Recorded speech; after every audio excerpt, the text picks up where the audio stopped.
Sir ಇಷ್ಟು ದೊಡ್ಡ journey ಆದರೂ ಕೂಡ ಇವತ್ತಿನ ಯೂತ್ಸ್ಗೆ ಕೂಡ ಒಂದು ಮೆಸೇಜ್ ಇದೆ, ಒಂದು ಅದರ ಪ್ರೀತಿಯ ನಗರದ ಭಾವನೆಗಳು ಕೂಡ ಅದರಲ್ಲಿದೆ.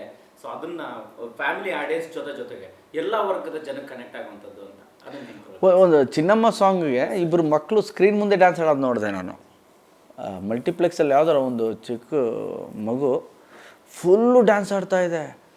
ಆಮೇಲೆ ಒಬ್ರು ಯಾರೋ ಪೇರೆಂಟ್ಸು ಮಗುನ ಒಂದೂವರೆ ವರ್ಷದ ಮಗು ಕೈಲಿ ಇಟ್ಕೊಂಡಿದ್ದಾರೆ. ಅಲ್ಲಿ ದ್ವಾಪರ ಬರ್ತಾ ಇದೆ, ದ್ವಾಪರದಿಂದ ಅವ್ರ ಮೊಬೈಲಲ್ಲಿ ಮಗುನ ಹಿಡಿತೀವಿ, ಆ ಮಗು ಚಪ್ಪಾಳೆ ಹೊಡಿತಾ ಇದೆ ದ್ವಾಪರ ಸಾಂಗಿಗೆ. ಅದೆಲ್ಲ ಬ್ಲೆಸ್ಸಿಂಗ್ ಇವರೇ, ಬೇಕು ಅಂತ ಮಾಡೋಕ್ಕಾಗಲ್ಲ ನಾವು. ಇದೆಲ್ಲ ಆಗೋದು ನಾವು ಮಾಡಿಬಿಟ್ವಿ ನಮ್ಮಿಂದ ಆಯಿತು ಆ ಥರ ಇಲ್ಲ ನನ್ನ ತಲೆಯಲ್ಲಿ. ಇದೆಲ್ಲ ದೇವರ ಆಶೀರ್ವಾದ ಅಷ್ಟೇ. ಒಂದು ಚಿಕ್ಕ ಮಕ್ಕಳನ್ನ ಎಳೆಯೋದಿದೆಯಲ್ಲ, 1.5-2 ವರ್ಷದ ಮಗು ದೇವ್ರ ಥರ ಅಂತೀವಿ ನಾವು. ಚಿಕ್ಕ ಮಕ್ಕಳು ಅವರು ಅಪ್ಪ ಅಮ್ಮ ಮಗುನ ಕರ್ಕೊಂಬರು ದ್ವಾಪರ ಸಾಂಗ್ ತೋರಿಸಿ ಯಾರು ಹೇಳೋ ಅದು ಗಣಿ ಮಮ್ಮ ಅನ್ನುತ್ತಲ್ಲ, ಬ್ಲೆಸ್ಸಿಂಗ್ ಅಲ್ವ ಸರ್ ಅದು. ಯಾವುದೋ ಒಂದು ವಿಡಿಯೋ ನೋಡಿದೆ, ಮಗು ಒಂದು ಜೇಬಲ್ಲಿ ಕೈ ಹಿಡ್ಕೊಂಡು ಅವರಮ್ಮ ಏನೋ ಕೇಳ್ತೀವಿ, ಏನು ಮಗಳೇ ಏನು ಮಾಡ್ತಿದ್ದೆ, ಅದೇ ಗಣಿ ಮಮ್ಮ ಡ್ಯಾನ್ಸ್ ಆಡಿದ್ರಲ್ಲ ಹಂಗೆ ಆಡ್ತಿದ್ದೀನಿ ಅಂತ. ಸೊ ಖುಷಿ ಕೊಡುತ್ತೆ, ಅದ್ರ ಜೊತೆ ರೆಸ್ಪಾನ್ಸಿಬಿಲಿಟಿ ಕೂಡ. ಅವರ ಮನಸ್ಸಿಗೆ ನೋವಾಗಂಥದ್ದು ಏನು ಮಾಡಬಾರ್ದು ನಾವು. ಸರ್ ಈಗ ಸದ್ಯಕ್ಕೆ ಒಂದು ದೊಡ್ಡ ಸೆಲೆಬ್ರೇಷನ್ ಮೂಡಲ್ಲಿದೆ ಚಿತ್ರತಂಡ, ಸಕ್ಸಸ್ ಅಂತೂ ಆಗಿದೆ. ಸದ್ಯಕ್ಕೆ ಹೆಂಗೆ ಹೋಗ್ತಾ ಇದೆ ಅಂತ ನಿಮಗೆ ಸಿಗ್ತಾರಂತ ರಿವ್ಯೂ ಸರ್? ತುಂಬ ಚೆನ್ನಾಗಿ ಹೋಗ್ತಾ ಇದೆ. ಆ್ಯಂಡ್ ಡೈಲಿ ಶನಿವಾರ ನಾನು ಅಂದರೆ ಈವ್ನಿಂಗ್ ನಾನು ಶನಿವಾರದಿಂದ ತರಿಸಿ ನೋಡ್ತಾ ಇದ್ದೀನಿ. ಫ್ಯಾಂಟಾಸ್ಟಿಕ್, ತುಂಬ ಚೆನ್ನಾಗಿ ಓಡ್ತಾ ಇದೆ. Thank you very much. ಇದೇ ಥರ ಹೆಚ್ಚೆಚ್ಚು ಬಂದು ನೋಡಿ ಫ್ಯಾಮಿಲಿ ಒಟ್ಟಿಗೆ. Per hour 2,000-3,000 tickets Book My Show ಅಲ್ಲಿ ಹೋಗ್ತಿದೆ.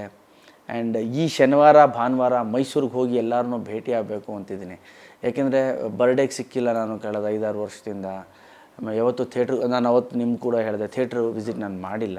ಈ ಸಲ ನಾನು ಮೈಸೂರಿಗೆ ಹೋಗಬೇಕು, ಶನಿವಾರ ಇಲ್ಲ ಭಾನುವಾರ ಮೈಸೂರಿಗೆ ಹೋಗಬೇಕು ಅಂತಿದ್ದೀನಿ ಥಿಯೇಟರ್ಸ್ಗೆ. ಅದಾದಮೇಲೆ ಸೆಪ್ಟೆಂಬರ್ 1ಕ್ಕೆ ದುಬೈಯಲ್ಲಿ ಪ್ರೀಮಿಯರ್ ಶೋ ಇದೆ, ಅಲ್ಲೂ ಕೂಡ ಅಟೆಂಡ್ ಮಾಡ್ತಾ ಇದ್ದೀನಿ. ಎಸ್ ಸರ್, ಕನ್ನಡ ಸಿನಿಮಾಗಳು ಆ್ಯಸ್ ಯೂಶುವಲ್ ದುಬೈಯಲ್ಲಿ ಪ್ರೀಮಿಯರ್ ಶೋ ಅಂತ ಹೇಳಿದ್ರಿ. ಬೇರೆ ಭಾಷೆ ಸಿನಿಮಾ ಒಂದು ಇನ್ನೂ ಸೆಳೆಯೋದು, ಜೊತೆಗೆ ಅಲ್ಲಿಗೂ ಕೂಡ ಕನೆಕ್ಟ್ ಆಗುತ್ತದೆ. ಆ ಒಂದು ಸಂಭ್ರಮ ತಂಡಕ್ಕೆ ಎಷ್ಟು ಖುಷಿ ಪಟ್ಟಿದೆ?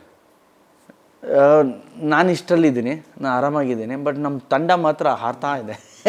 ಅದು ತುಂಬ ನಮ್ಮ ಡೈರೆಕ್ಷನ್ ಡಿಪಾರ್ಟ್ಮೆಂಟು, ಪ್ರೊಡಕ್ಷನ್ ಅವರೆಲ್ಲ they are very happy, very much happy. And US ಗೂ ಹೋಗ್ಬಿಡೋಣ ಅಂದರು. ನಾನು ಹೇಳಿದೆ ದುಬೈಗೆ ಹೋಗ್ಬಿಡೋಣ, ಆಮೇಲೆ US ನೋಡೋಣ. ಬಿಕಾಸ್ ಲಾಂಗ್ ಜರ್ನಿ ಅದು. ಏನಿದೆ ಈಗ ಕರ್ನಾಟಕದಲ್ಲೇ ಸೆಲೆಬ್ರೇಟ್ ಮಾಡೋಣ.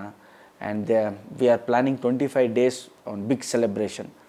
ಎಲ್ಲಾದರೂ ಒಂದು ಡಿಸ್ಟಿಕ್ ಸೆಂಟ್ರಲ್ಲಿ ದೊಡ್ಡದಾಗಿ ಜನರ ಮಧ್ಯೆನೇ ಇದನ್ನು ಸೆಲೆಬ್ರೇಟ್ ಮಾಡಬೇಕು. ಆವತ್ತು ಎಲ್ಲ ಹೇಳಬೇಕು ಮನಸ್ಸು ಬಿಚ್ಚಿ ಏನೇನಾಯಿತು ಹೇಗೆ ಆಯಿತು ಅಂತ ಪ್ಲ್ಯಾನ್ ಮಾಡ್ತಾಯಿದ್ದೀವಿ.